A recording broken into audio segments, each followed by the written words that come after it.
എന്തായാലും ചേച്ചി ഈ വീടിന്റെ ജനൽ ചില്ലുകളാണോ? ജനൽ ചില്ലുകള്, വാതിൽ ഇവിടെ ഉണ്ടായിരുന്ന ഈ ഫ്രണ്ടിലത്തെ വാതിൽ തെറിച്ച് അവിടെ പോയി കിടന്നു. ഞങ്ങളുടെ വാതിൽ അവിടെ നിന്ന് എടുത്ത് ഞങ്ങൾ കൊണ്ടുവന്ന് വെച്ചാണ്. ജനൽ ചില്ലില്, വാതില്, പിന്നെ വാട്ടർ ടാങ്ക്, ബാത്റൂമിൻ്റെ ഡോറുകൾ, ഇങ്ങറ്റം ക്ലോക്കിൻ്റെ വരെയും ചില്ല്, എല്ലാത്തിനും ചില്ല് പൊട്ടി തകർന്ന് നാമാവശേഷമായി. മുകളിലെ ഡ്രസ് വർക്കും മൊത്തം പോയി. മുകളിലെ ഡ്രസ് വർക്ക്, ഫ്രണ്ടിലത്തെ ബാത്റൂമിൻ്റെ എല്ലാ ഡ്രസ് വർക്കും പോയി. വാട്ടർ ടാങ്ക് പൊട്ടിപ്പോയി. പ്ലംബിങ്ങിൻ്റെ ഇതെല്ലാം പോയി. എല്ലാ സാധനവും ഞങ്ങളുടെ നശിച്ചു പോയി. ഭിത്തിക്കൊക്കെ വിള്ളലുകളാണ് വന്നേക്കണത്. യാതൊരു ലെവലിലും ജീവിക്കാൻ പറ്റാത്ത അവസ്ഥയാണ്. ഈ നഗരസഭാ അധികൃതർ ഇവിടെ എത്തി ഒരു പരിശോധന നടത്തിയല്ലോ, അപ്പൊ എന്താ അവര് പറയുന്നത്? അവര് ഭിത്തിക്ക് എല്ലാ ഇതും നോക്കി എല്ലാവരും പോയിട്ടുണ്ട്. ചാനലുകാരും എല്ലാ ആൾക്കാരും വന്ന് നോക്കി പോയിട്ടുണ്ട്. അവരെ കൊണ്ട് ഇതൊക്കെ ചെയ്യാമെന്ന് പറഞ്ഞിട്ടുണ്ട്. ഏത് സമയത്താണെന്ന് അറിയില്ല. മഴയ്ക്ക് മുമ്പ് എന്തെങ്കിലുമൊക്കെ ചെയ്ത് കിട്ടിയില്ലെങ്കിൽ ഞങ്ങളൊക്കെ ആകെ ദുരിതത്തിലാവും. ഒന്നും ചെയ്യാൻ പറ്റാത്ത അവസ്ഥയാണ്. ഇനിയിപ്പോൾ ഇത് കഴിഞ്ഞ് കഴിയുമ്പോഴേ ഞങ്ങൾക്കൊക്കെ ഇതിൽ നിന്നും എന്തൊക്കെ. നേരത്തെ ഒരു ക്യാമ്പ് തുടങ്ങിക്കൊണ്ട് ഇവിടുന്ന് ആളുകളെ മാറ്റി പാർപ്പിച്ചിരുന്നല്ലോ. അപ്പോൾ ക്യാമ്പിൽ ഞങ്ങളൊക്കെ ഒരു ദിവസം പോയി കഴിഞ്ഞപ്പോൾ ക്യാമ്പിൽ അന്ന് ഞങ്ങൾക്ക് ഇതുണ്ടായില്ല. പിറ്റേ ദിവസം ഇതുപോലെ കടകളൊന്നും തുറന്നില്ല. എല്ലാവരും ഈ പൊതുവഴിയിൽ അവിടെ നിന്ന് ഇറങ്ങി പൊതുവഴിയിൽ വന്ന് നിൽക്കുന്ന സമയം ഞങ്ങൾക്കൊന്നും ഈ 3 വീട്ടുകാർക്കും ഇങ്ങോട്ടൊന്നും പ്രവേശനം ഉണ്ടായിരുന്നില്ല.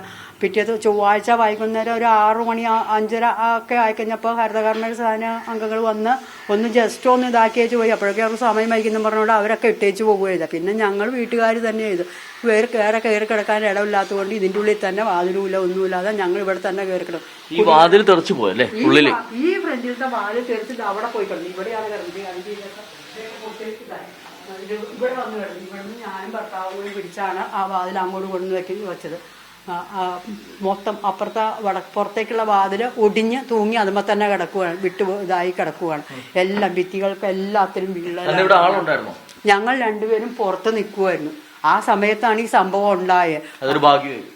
അല്ല, പുറത്ത് നിന്ന് ഭാഗ്യം എന്ന് വെച്ച് കഴിഞ്ഞാൽ അങ്ങനെയല്ല. ഒരു വലിയ മരത്തിന്റെ കൊമ്പ് വന്ന് ഞങ്ങൾ ഇരുന്നതിൻ്റെ തൊട്ടടുത്ത് വന്നു വീണു. അപ്പോൾ ആ ബാത്റൂമിൻ്റെ ഡ്രസ് വർക്കിൻ്റെ ഇത് പൊങ്ങിപ്പോന്നെങ്കിലും പറന്ന് താഴേക്ക് വീഴാം. അതുമേലും പുറത്ത് ഞങ്ങൾ ഈ അടുപ്പ് കത്തിക്കാൻ വേണ്ടിയിട്ട് ഒരു ചെറിയ ഇതുപോലെ ഉണ്ടാക്കിയിട്ടുണ്ട്. അതുമേലും തങ്ങി നിന്ന കാരണം കൊണ്ട് ഇതായി. എനിക്ക് എൻ്റെ ഹസ്ബൻഡ് അവിടെ ഇരിക്കുകയായിരുന്നു.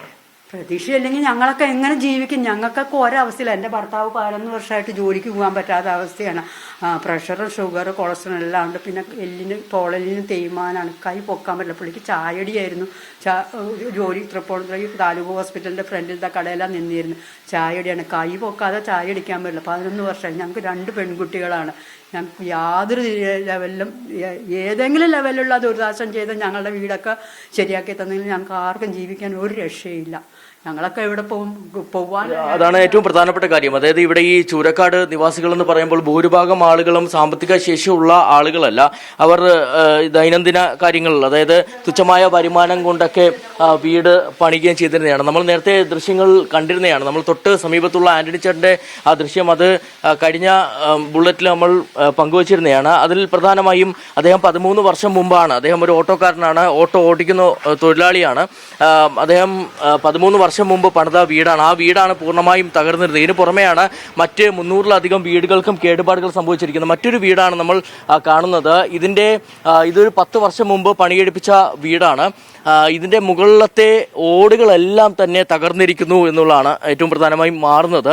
നമ്മൾ നേരത്തെ ഇവിടെ ഉള്ള വീട്ടിലുള്ള ആളുകളുമായി സംസാരിച്ചിരുന്നതാണ്. അവർ അകത്തുണ്ടായിരുന്ന സമയത്താണ് ഇത്തരത്തിൽ സ്ഫോടനം ഉണ്ടാകുന്നതും. ഈ സ്ഫോടനം നടന്ന സ്ഥലത്തിന് തൊട്ട് സമീപത്തുള്ള വീടാണ്. വീടിന്റെ മുകളിലായി സ്ഥാപിച്ചിരുന്ന മുഴുവൻ ഓടും വീണ് തകർന്നിട്ടുണ്ട്. ഒപ്പം തന്നെ അകത്ത് ഉണ്ടായിരുന്ന ഒരു ചേച്ചിക്ക് കാലിന് പരിക്കേൽക്കുകയും ചെയ്തിട്ടുണ്ട്. ഇങ്ങനെ 25ഓളം പേർക്കാണ് പരിക്കേറ്റിരുന്നത്. 2 പേർ മരിക്കുകയും ചെയ്തിരുന്നതാണ്. എന്തായാലും അതുകൊണ്ട് തന്നെ ഇത്ര വലിയൊരു ദുരന്തമുണ്ടായി. ആ ഒരു നടുക്കത്തിൽ നിന്നും ഇപ്പോഴും ഈ ചൂരക്കാട് നിവാസികൾ വിട്ടുമാറിയിട്ടില്ല. എന്തായാലും അവരെ സംബന്ധിച്ച് ഇനി ഏറ്റവും പ്രധാനമായി മാറുന്നത് നഷ്ടപരിഹാരം ലഭ്യമാക്കുക എന്നുള്ളതാണ്. അതുകൊണ്ട് കൂടിയാണ് അവർ ഹൈക്കോടതിയെ സമീപിക്കാൻ തീരുമാനിച്ചിരിക്കുന്നത്. എന്തായാലും ഇത് സംബന്ധിച്ചുള്ള ഹർജി അവർ തിങ്കളാഴ്ച ഹൈക്കോടതിയിൽ സമർപ്പിക്കും. അത് ഓരോ ആളുകളായിട്ട് ഇത്തരത്തിൽ ഹർജിയുമായി ഹൈക്കോടതിയിലേക്ക് പോകുന്നതാണ് അവരുടെ പരിഗണനയിലുള്ളത്.